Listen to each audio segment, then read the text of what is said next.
Within the gaming industry, only few titles have attained the cultural impact that BioShock has. The 2007 first-person shooter game set in the underwater city of Rapture highlights the intricate themes of storytelling as well as philosophical ideas.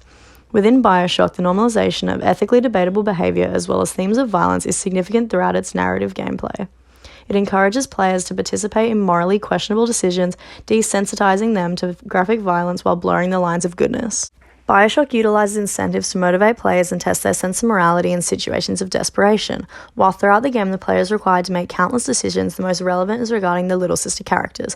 When met with the Little Sister character, players are given a choice whether to harvest these girls for an immediate incentive or whether they want to release the child and set them free, obtaining less and eventually having to confront their morality through a choice-dependent game ending.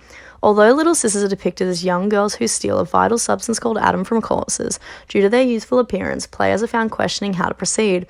Even though Adam is a necessity to one's player, what measures are they willing to undergo to achieve that, and will they sacrifice receiving Adam if it means they don't have to kill the child NPC? A player is able to work around obstacles without maximum Adam, regardless of the choices they choose to make. However, based on the continuous decision of whether to murder these little girls, making a choice becomes an act that is normalized. Due to the repetition within the game, it is gradually less hard to choose an option, even if the choice is immoral. As the player navigates their way through the game, philosophical ideologies such as utilitarianism and objectivism are forced upon them. The idea of rapture was developed by Andrew Ryan, a man who strongly believed in ideas resembling Ayn Rand's theory of objectivism. Rand's ideas of objectivism discuss a range of concepts and scenarios. However, the one most followed within BioShock is her view that a person is to be responsible to act to suit their own self-interest without the interference from government. Human virtues of morality will prevent a person from being irrational. Because Ryan was unhappy with interference, often referring to the government as parasites, he founded Rapture to promote self-reliance and individualism. While this can be a positive idea in some circumstances, the game abuses these ideas and creates an everyone-for-themselves mentality for a player who is forced to think in an individualist manner without understanding the concept to a whole. Although the player is motivated to have original thought and free will throughout the game, a player is manipulated to do acts out of their control without realizing. Within the storyline of BioShock, the player is hypnotized to do as instructed, following the trigger phrase, "Would you kindly?" This phrase is repeated constantly, typically is followed by a questionable act in which the player is forced to do, based on the request being a question. The phrase is disguised to appear as a choice, and due to the continuous phrase, a player is made to lose track of what was an individual decision and what was forced. The lines between free will and coercion are blurred as the player partakes in acts even as extreme as the player being asked to kill Ryan himself. The player then learns that they have no free will at all and they are just a slave within the game with no autonomy. While normalizing negative ethics in a game are a significant issue, violence is also a thing that becomes impactful to a player's behavior and desensitizes them.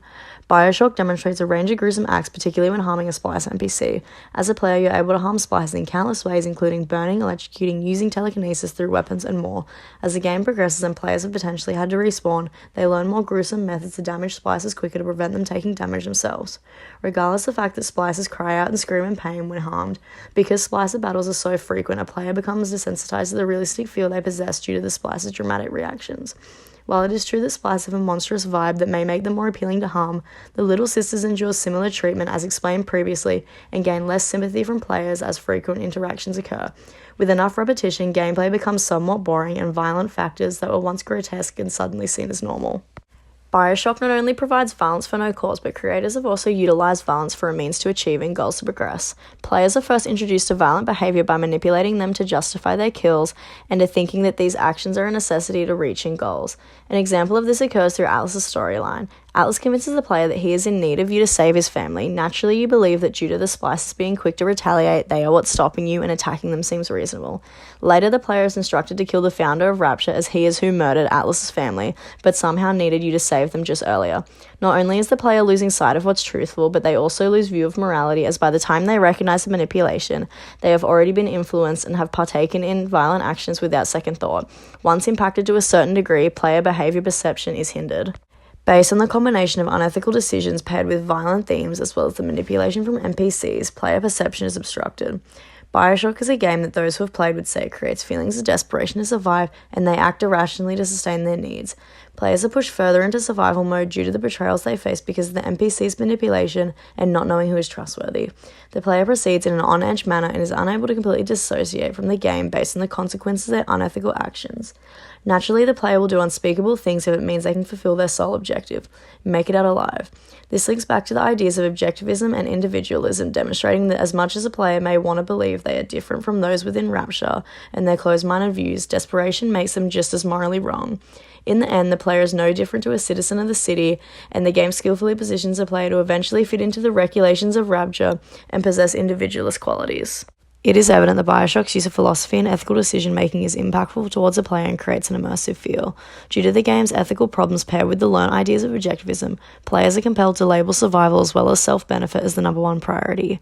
The dystopian game justifies violence as a reasonable path to goals and normalizes immoral behavior, modifying a player's perception through gameplay.